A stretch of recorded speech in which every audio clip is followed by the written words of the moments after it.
Halo, selamat petang. Apa kabar? Mudah-mudahan semua sehat ya, nggak kurang suatu apapun. Dan seneng banget saya bisa hadir lagi di Cerita Lili, entah deh ini episode yang keberapa. Dan kali ini saya akan ngebahas tema soal serba-serbi kehamilan dan melahirkan di masa pandemi corona ya. Dan sungguh sebelumnya saya sempat kaget gitu ya. Kenapa saya ngangkat topik ini? Karena saya konsen banget gitu sama hal-hal yang berbau perempuan gitu loh ya. Saya perempuan, saya peduli ya, makanya saya pengen banget mengangkat topik ini.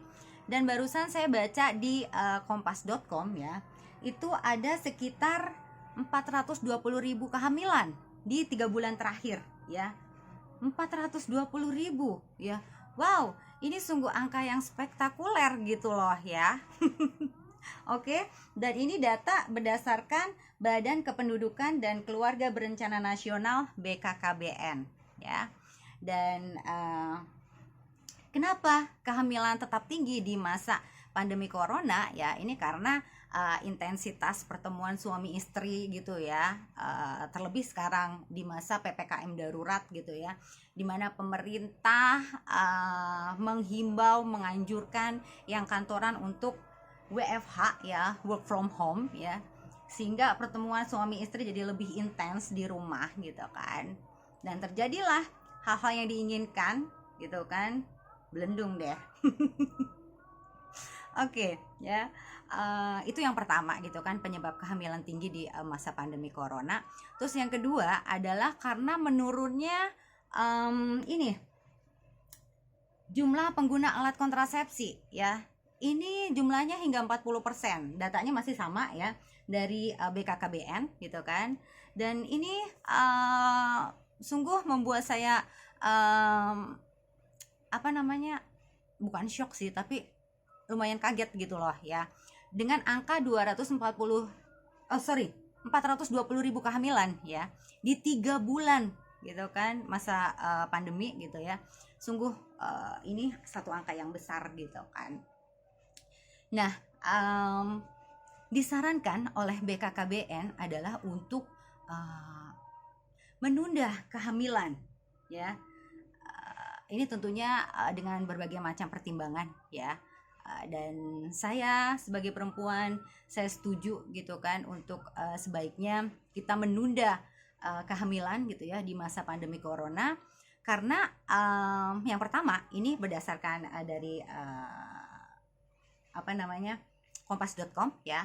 Ini menurut BKKBN ya, selain mereka terus juga mensosialisasikan agar menunda kehamilan ya, dengan alasan yang pertama adalah bumil itu pada saat awal-awal kehamilan ya akan mudah ngedrop, mual lah gitu ya. Nah, pada saat mual dalam kategori normal it's okay gitu kan, toh nanti akan dengan sendirinya berangsur pulih gitu ya.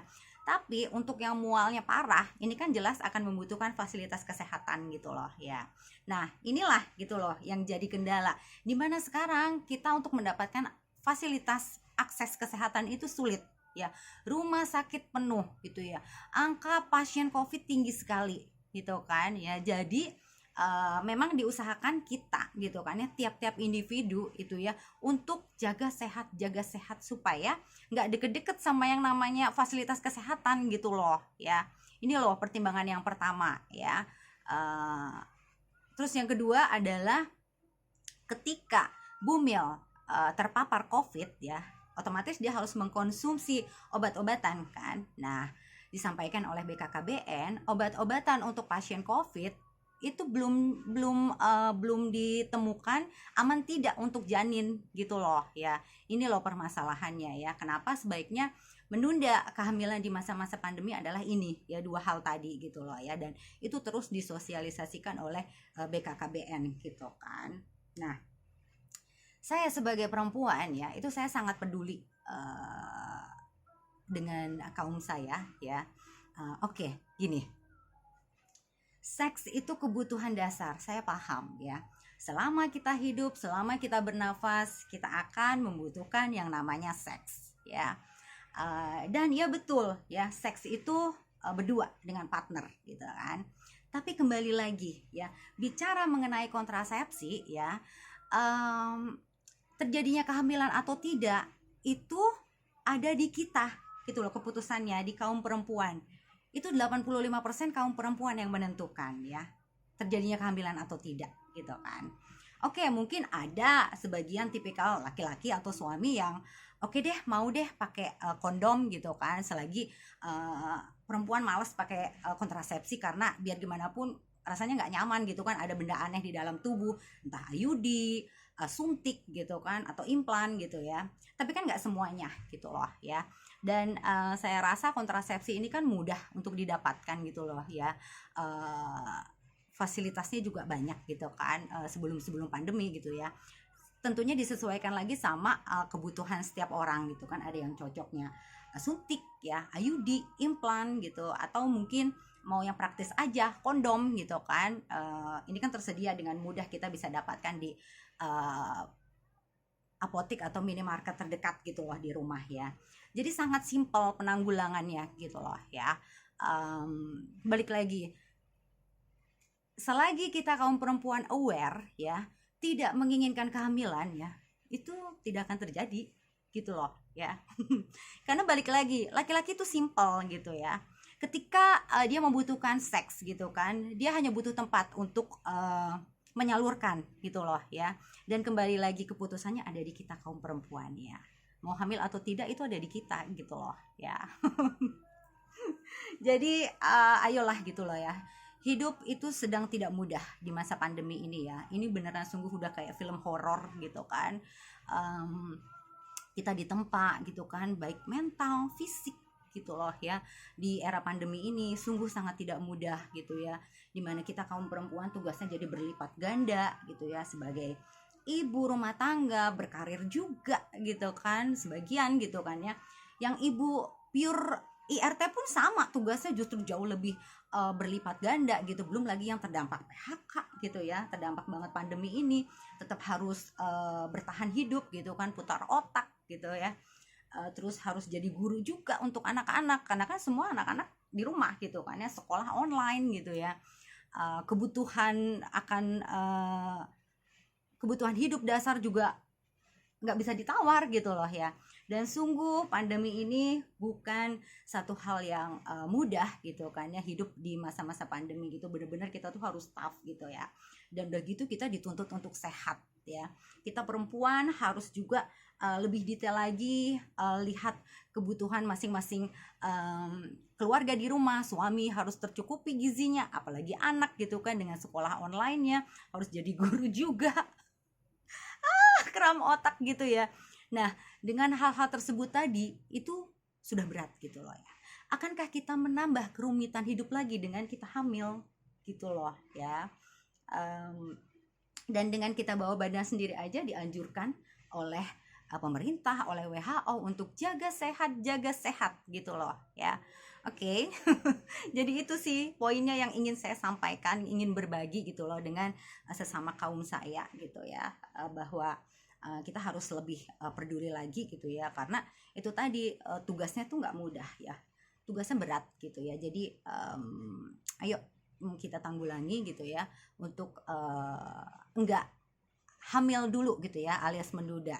Tapi buat sebagian yang sudah kadung ya, atau terlanjur dengan kehamilan gitu ya, terlanjur hamil, ya ikuti saran-sarannya dari para dokter gitu kan. Saya yakin lah semua pasti punya akses internet ya, baca-baca aja sih. Tentunya selain protokol kesehatan ya, akan lebih berat lagi gitu loh ya, lebih imunnya tuh harus lebih ditingkatkan lagi, gizinya juga, karena kita nggak bawa badan sendiri, ada janin di dalam perut gitu loh ya.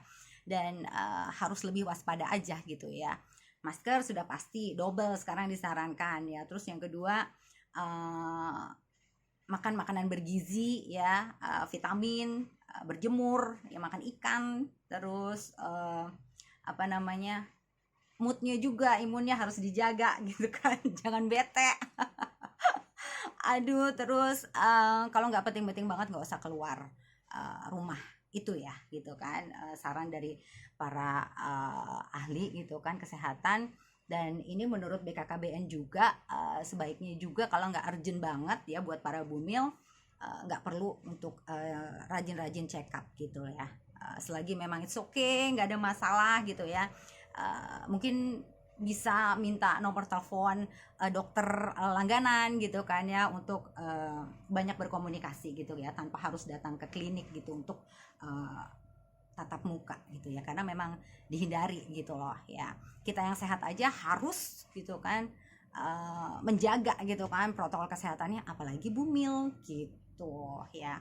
Nggak mau nakutin, enggak lah, saya sesama perempuan gitu loh ya. Udah azan dan udah 10 menit durasinya. Ya udah, saya pamit dulu. Terima kasih ya yang sudah nyimak ya, tetap semangat buat semuanya ya, baik yang single, menikah, sedang hamil gitu ya, semangat buat bumil ya. Semoga lancar-lancar selalu, banyak-banyak berdoa ya. Semoga kita semua selamat ya, dan kita semua bahagia. Itu aja sih ya. Oke, Lili pamit dulu, terima kasih, dan sekali lagi ditunggu like, comment, subscribe, aktifkan lonceng notifikasinya. Kita ketemu lagi dengan topik yang berbeda. Bye bye.